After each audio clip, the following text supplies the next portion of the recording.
Assalamu alaikum, I'm Aisha and you're watching SAMAA News. Here are today's headlines. Tensions escalate in Gaza as Israel launches 20 airstrikes and halts aid, accusing Hamas of violating a US-brokered ceasefire. Local authorities say at least 18 people were killed, including a woman. Israel's Prime Minister, Netanyahu, ordered a forceful response after the resistance group allegedly fired on Israeli soldiers in Rafah. Israeli Prime Minister Benjamin Netanyahu has announced that Israel's ongoing conflict with Hamas will now officially be called the War of Redemption, replacing its previous title, Swords of Iron. Speaking at the start of the weekly cabinet meeting in Jerusalem, Netanyahu said he was submitting the proposal to give the war a permanent name, calling it a defining moment in Israel's history. Israeli Prime Minister Benjamin Netanyahu has said that the Rafah border crossing between Gaza and Egypt will remain closed until further notice, adding its reopening will depend on Hamas handing over the bodies of deceased hostages as the two sides continued to trade blame over ceasefire violations. Hamas says Netanyahu's decision constitutes a blatant violation of the ceasefire agreement and a repudiation of the commitments he made.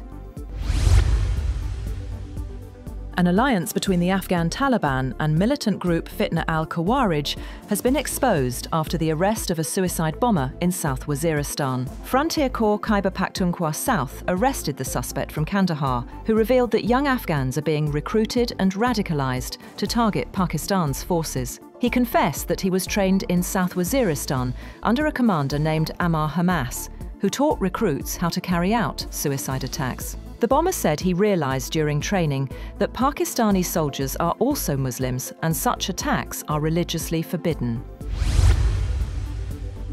Afghanistan and Pakistan have agreed to an immediate ceasefire during talks in Doha after a week of fierce border clashes. Defence Minister Khawaja Asif posted on X that both sides will meet again on October 25th in Istanbul to discuss detailed matters. Taliban spokesperson Zabihullah Mujahid said in a statement, the parties agreed on a complete and meaningful ceasefire. Qatar's foreign ministry said the follow-up meetings were meant to ensure the sustainability of the ceasefire. US President Donald Trump has announced that 2 survivors of Thursday's Caribbean strike are being returned to Colombia and Ecuador to face detention and prosecution in their home countries. The move, first reported by Reuters, spares the US military from complex legal challenges related to detaining suspected drug traffickers under the laws of war. Meanwhile, US President Donald Trump has launched a fiery attack on Colombia's President Gustavo Petro, calling him an illegal drug leader. In a Truth Social post, Trump accused Colombia of fueling America's drug crisis and vowed to halt all large-scale payments and subsidies to the country. Colombia hasn't responded yet, while Washington officials say they're seeking clarity on Trump's remarks, which come amid rising tensions over US aid cuts to Bogotá. Protesters spanning all age groups have taken to the streets en masse for No Kings rallies across the United States, denouncing what they view as authoritarian tendencies and unbridled corruption of US President Donald Trump. Organisers expected millions of people to turn out by day's end at more than 2,600 planned rallies in major cities, small towns and suburbs, challenging a Trump-led agenda that has reshaped the government and upended democratic norms with unprecedented speed since he took office in January.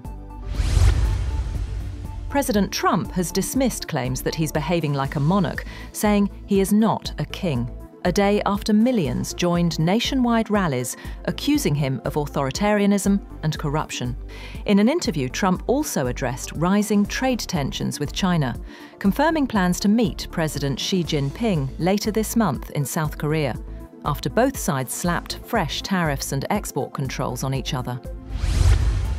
The Netherlands Economy Minister says he will meet a Chinese government official in the coming days to discuss the standoff over chipmaker Nexperia. The Dutch government seized control of Nexperia, a subsidiary of China's Wingtech, on September 30th, citing national security concerns. In response, Beijing banned exports of the company's finished products, raising fears of disruption across global auto supply chains.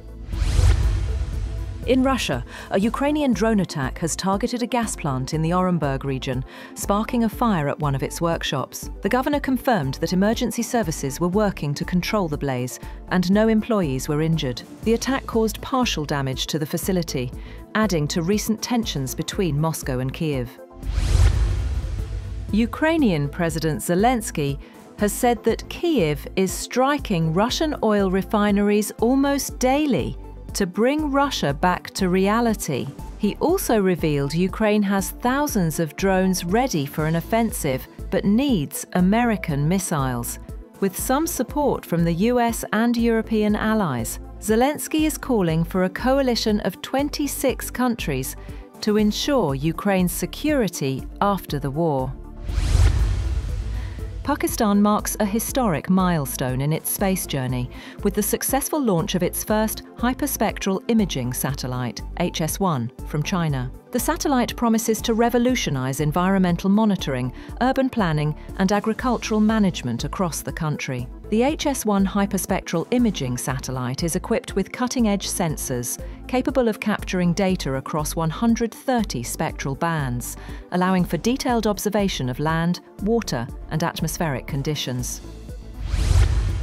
China has accused the US of stealing secrets and infiltrating the country's National Time Center, warning that serious breaches could have disrupted communication networks, financial systems, the power supply, and the International Standard Time. China's State Security Ministry said the US National Security Agency has been carrying out a cyber attack operation on the National Time Service Center. And the thieves who robbed Paris's Louvre this Sunday made off with 8 priceless objects. A 9th item, however, was recovered at the scene. Officials say the iconic Regent diamond, worth $60 million, was not targeted or stolen. That's all for now. For more updates, visit www.SAMAA TV. Thank you for watching SAMAA News.